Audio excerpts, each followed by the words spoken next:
প্রিয় ভাই বোনেরা, বদরের যুদ্ধ নিশ্চয়ই আপনারা জানেন কম বেশি সবাই।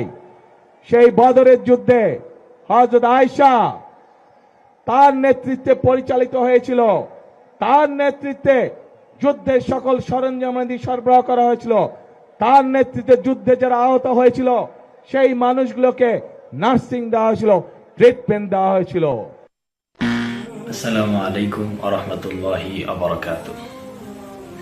জনাব তারেক রহমান তার নির্বাচনী পথসভায় একটি লেকচার দিয়েছেন যে হযরত আয়েশা রাদিয়াল্লাহু তাআলা আনহু এর নেতৃত্বে বদরের যুদ্ধ অনুষ্ঠিত হয়েছে এবং তিনি সেখানে যুদ্ধের সমস্ত সরঞ্জাম আদান প্রদান করেছিলেন এবং তার নেতৃত্বে যুদ্ধে আহত ব্যক্তিদেরকে ট্রিটমেন্ট দেওয়া হয়েছিল। অত্যন্ত দুঃখের সাথে বলতে হচ্ছে যে ওনার এই বক্তব্যটি সম্পূর্ণ ভিত্তিহীন এবং ভুয়া।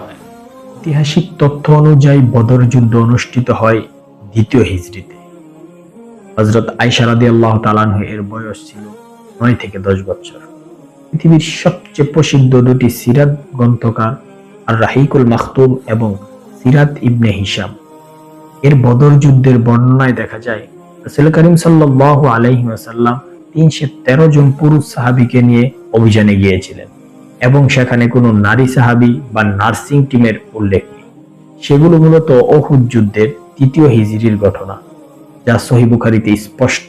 ইসলামে নারী নেতৃত্বের ইতিহাস অত্যন্ত গৌরবময়, তবে সেই ইতিহাস বর্ণনায় আমাদের সঠিক তথ্যের ব্যাপারে সচেতন থাকতে হবে।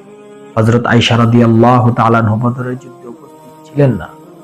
ইসলামের নারী সাহাবীদের ত্যাগের দৃষ্টান্ত অভাব নেই।